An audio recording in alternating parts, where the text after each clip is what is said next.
YouTube? I'm back with another banger for you guys. I got a full length haircut tutorial. This is a barber in the chair.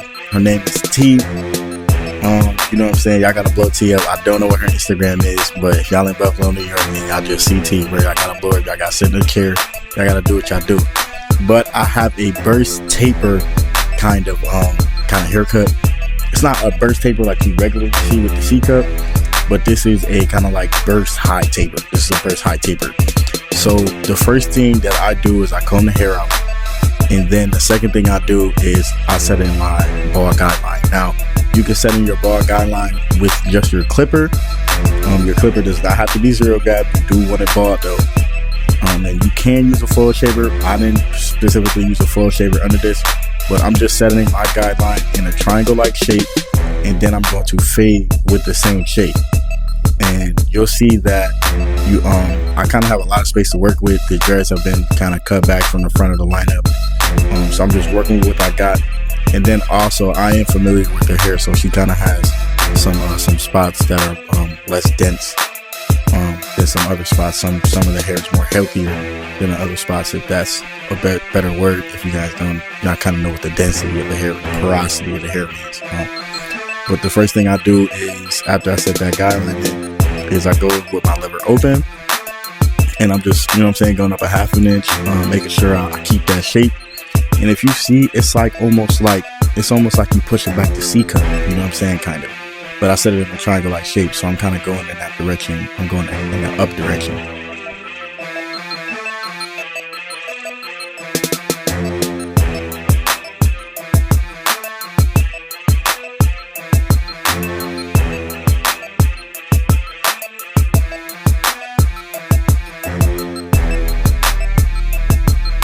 Now I have my one guard closed, and I'm debulking. I'm just taking everything down, making sure I'm having nice consistent strokes. I'm not snagging at the hair, making sure pulling the dreads back so I don't cut any of the new growth off from the dreads.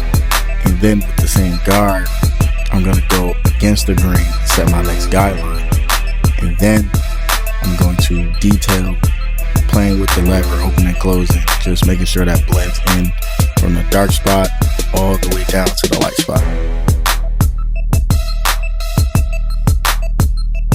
Y'all can see I'm going a half an inch up with the one guard closed, setting myself another guideline.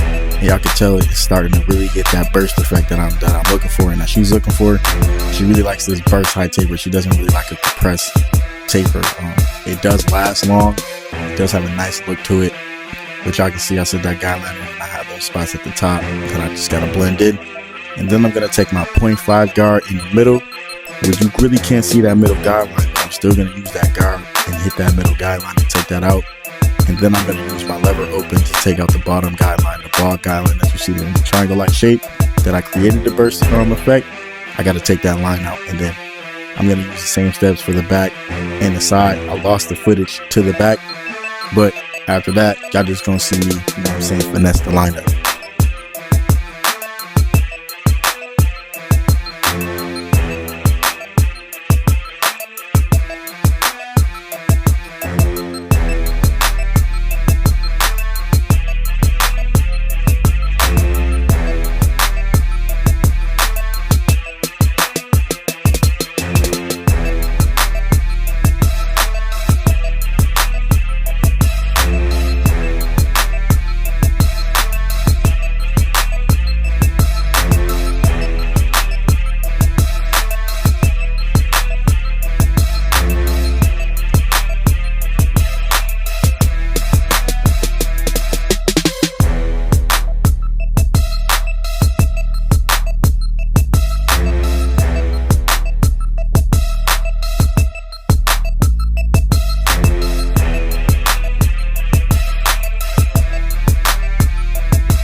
Like I said, y'all, the same steps I used on the other side, I'm going to use on this side.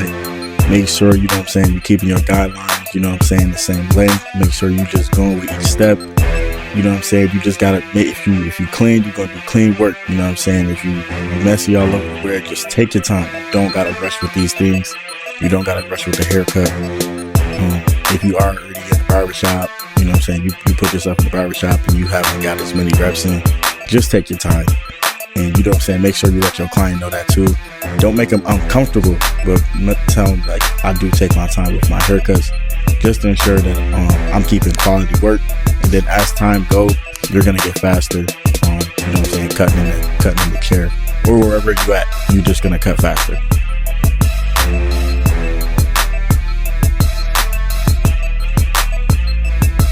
Now I'm gonna proceed with the lineup process, and my lineup process is I comb down the front of the edge up.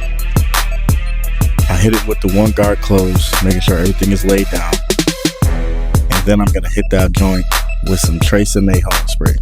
Now there's a whole bunch of home sprays that I would recommend, but Got to Be Glued is not one of them. Trace and May is one of the top tier ones. Also Sebastian and the level 3 hairspray. Those are probably the best 3 hairsprays I've ever used. If I had to go with one that's, if you're on a budget, Trace and May is one of those. And you know what I'm saying, one of these videos I'm gonna put out what you should get as a budget barber. You are a budget barber, you didn't go to school, you're doing an apprenticeship. This is what I would recommend to use if you're on a budget.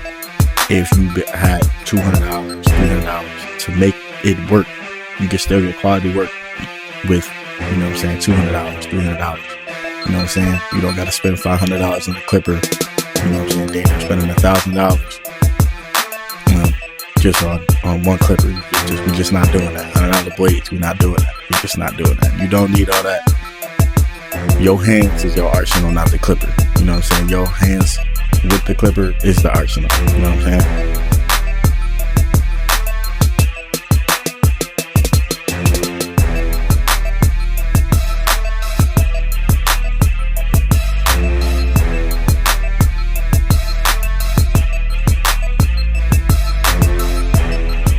Blow drying the lineup, making sure everything is dry, making sure everything is laid down, so I can set myself up, so I can just hit it with my Andis GTX and get them joints hit.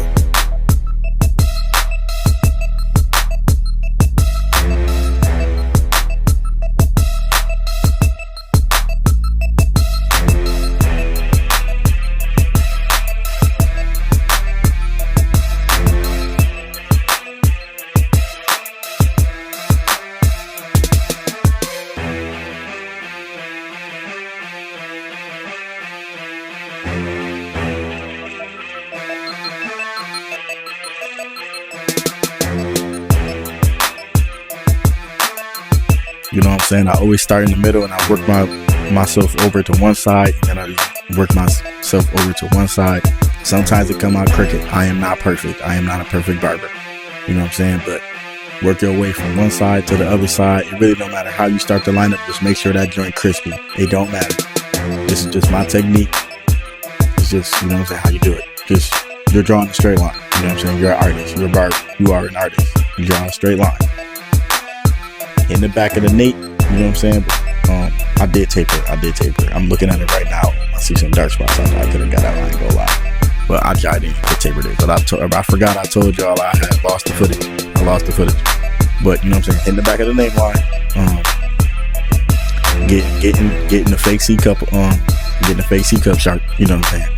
Getting that joint. You see, I see another line right there. So I'm analyzing my work right now. I ain't perfect. Somebody probably like, bro, this haircut joint trash, bro. You pushed it back, you did this, you did that. Bro, stop it, bro. My client was satisfied. Did you put the money in my pocket? I don't think so.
YouTube, I don't even gotta show you the before, because you know what I'm saying, it really wasn't that bad, but you know what I'm saying, I'm gonna just show y'all the after, because y'all gotta see the after.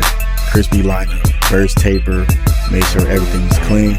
If y'all like the video, please leave a comment, hit that subscribe button, please hit that subscribe button, hit the like on the video, follow me on Instagram. Crypto out.